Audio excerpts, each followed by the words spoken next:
welcome to our final edition of ACF411 from the 2025, the 175th Allen County Fair, and we are the official podcast of the Allen County Fair, powered by Nutrien. My name is Russ. I'm your host, and joining me for this final podcast of the 2025 Fair, the man himself, the fair manager, Troy Elwer. Troy, welcome.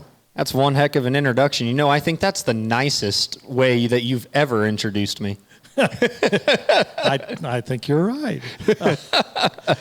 So, Troy, we're at day 9 of 9, the Allen County Fair. It wraps up in just a little bit. We have a free concert in the grandstand with the Lime Area Concert Band, followed by some fireworks. Yes, with it being the 175th anniversary, we really focused on, when building our entertainment lineup, it being a celebratory year, wanting to give back to the community, have some more free events in the grandstands, and then go out with a bang, pun intended. We haven't done fireworks for quite some time, so we've got a pretty solid lineup that they're going to go off actually at about 9:30 tonight. So there's going to be a little gap between when the concert band's done and when the fireworks are go off, but they want to make sure that it's dark enough so that it turns out to be a great show.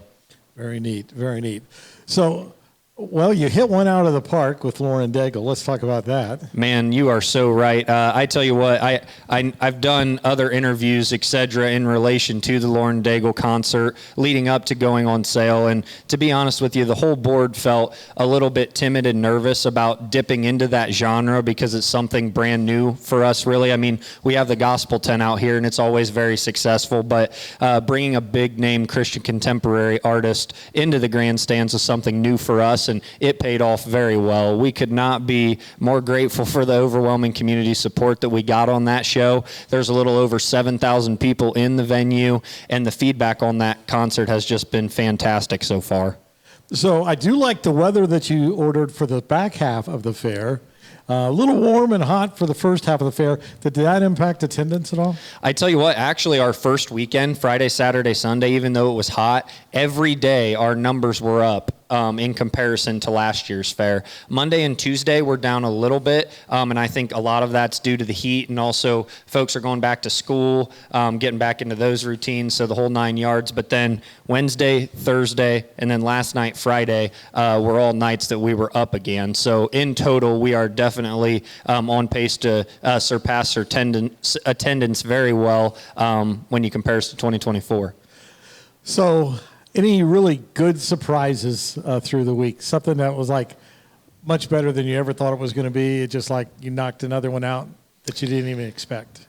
Well, to be honest with you, we just came fresh off of the wood carving auction on the Nutrien Plaza stage, and we had a ton of items in that auction. It probably made it a little bit too long, but we had some incredible hand-painted pieces of art done by Ethan Jordan, bottles of wine, banners, flowers, and of course some incredible wood carvings. We haven't crunched the numbers yet because we're just fresh off the auction, but I think we may have broke a record with total dollars brought in, so I got to thank everyone that supported that auction. So let's talk about the auction for a minute, because I think the neat thing about the auction is where the money goes, and it's for scholarships. Let's talk about that. It is, yes. So it all goes into the Allen County Agricultural Society Scholarship Fund. This past year, we gave away 10 $750 scholarships and one new addition called the Success Grant. And I'm sure you want to know a little bit about what that Success Grant is. I do. Yes. So it seems nowadays, I think it's a good thing, kids are deciding not to elect to go to college. Rather, they want to enter the workforce or go to a trade school after they're done with high school. Well, this Success Grant is designed to help an individual out that's going into the trades. So whether that's buying PPE equipment that they need to wear to be safe at their job, tools or other items to really kind of give them a kickstart into that position and help them with a lot of those startup costs. So maybe, as we build this fund up, maybe in future years, there'll be additional types of grants like that coming out as well. Absolutely, and our hope is we just actually had a short little brief meeting before I walked over here, and without crunching the numbers, I think the scholarships and success grants that we'll give out next year are going to be more than this year, so I'm pretty excited about what the turnout's going to be for that. That's great. So, I know that typically you personally, you take the rest of the year off. and just kick back and relax. But when do you start planning the 2026 fair? Well, planning for the 2026 fair already started in January of 2025. It starts very early. People think that's crazy, but I mean, it is a year-round effort to make something like this 9 days happen. Specifically when it comes to that big show that we put on in the grandstands each year, that's what I was referring to. We start placing offers in January of 25 for August of 26, because if there's an act in our budget that we want, that's about when you have to start trying to book acts of that nature. So I'm sure you can't give us any secrets, but any surprises planned for 2026 as you start the second 175 years? Yeah, I don't know if I want to let any cats out of the bag right now, but we have some pretty cool projects that haven't lifted off the ground yet. But we've really focused on the last couple years investing back into the property, investing in our facilities, making them more accessible and inclusive to all. I think we talked about this in the podcast before the fair started, but in the last 3 years, we've done over $2.37 million in capital improvement projects across the property. 75% of that has been donated or received through grants in the community. So I couldn't be more grateful for that support that we're getting, but we want to continue on with that positive momentum so that each and every year we're enhancing the experience for every fairgoer that comes through our gates. So I know we joke about this a lot, but there are other things at the fairgrounds other than the fair. So we've got a couple big ones coming up, Max's, and then I'm thinking Bright Nights. You want to just talk about both of those events? Absolutely. So Max will be knocking on our door tomorrow morning around 10 a.m. as everybody's trying to leave. Max and his people will already be coming in marking spots. But if you've never been out to Max's Trader Days, it is an experience. Everybody thinks when it comes to a big flea market that it's just a bunch of junk. Well, that could be up for interpretation, but there is a ton of good stuff out here. We've got guns, we've got dogs, we've got antiques, we've got clothing, we've got cool signage across the board. Max and his team do an incredible job, and they're open Friday, Saturday, and Sunday, so it's a 3-day event.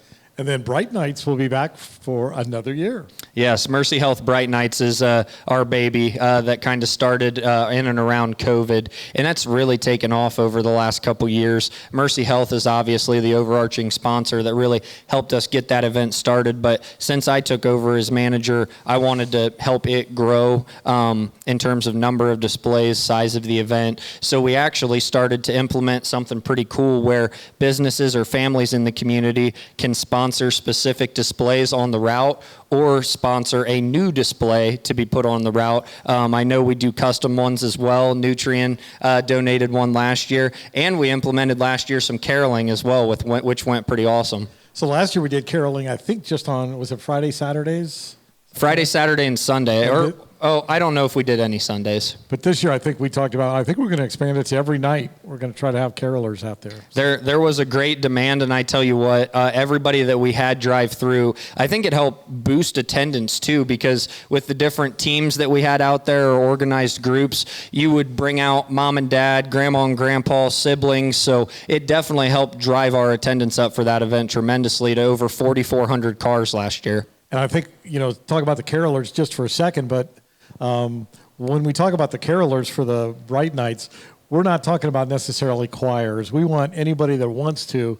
If it's a football team, it's a girls basketball team, it's a chance for them to make money because we actually pay the carolers to come out each night. And so it's like doing a car wash, except you're going to come out and have some fun at Bright Nights, sing some Christmas carols, and walk away with a little money. Absolutely, and you got to thank Nutrien for that as well, for underwriting that, and it being kind of a fun, around the holidays, family-friendly fundraising opportunity for any group that wants to become involved. I do want to share a short story from last year's that's pretty cool.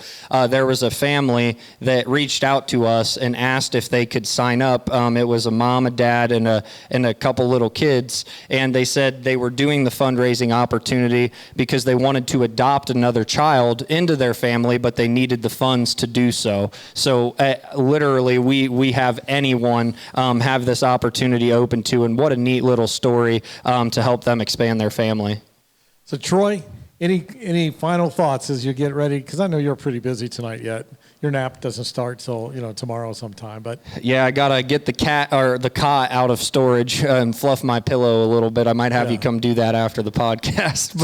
But final thoughts on this final day. Yeah, final thoughts. I have to give out some thank yous because this 9 days of the fair is not possible without the following individuals. Our incredible maintenance staff, office staff, board of directors, superintendents, and over 300 volunteers are really what brings this fair to life and makes it possible each year.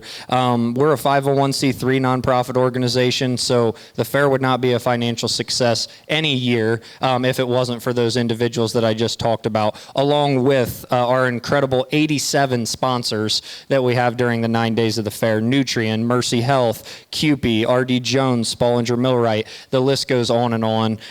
This 175th anniversary has definitely been one to remember, and I just got to thank each and every individual that made this experience better than any fair that I've ever been a part of as manager. Troy, I think I speak for a lot of folks in Allen County and the surrounding area when I say job well done, my friend. Thank you so much, Russ, and thank you for all that you do for this place and the entire team over at Nutrien. Thank you, iHeart. Thank you, Ann Decker Marketing. This podcast has been pretty cool implementation into the fair. I know the kids love it, and I know they're going to be looking forward to a great third year at the 2026 Allen County Fair, which will be August 22nd through the 29th. Yeah, and I think we only grow the podcast next year because it's certainly been very popular. And I, too, want to thank Alex Wolf, our engineer, who makes us sound good, and Ann Decker, our videographer, who makes us look good, and some days not that easy. Yeah, I was going to say that might be a stretch. Yeah. And we will see everybody at the 2026 Allen County Fair. Have a great one, everybody.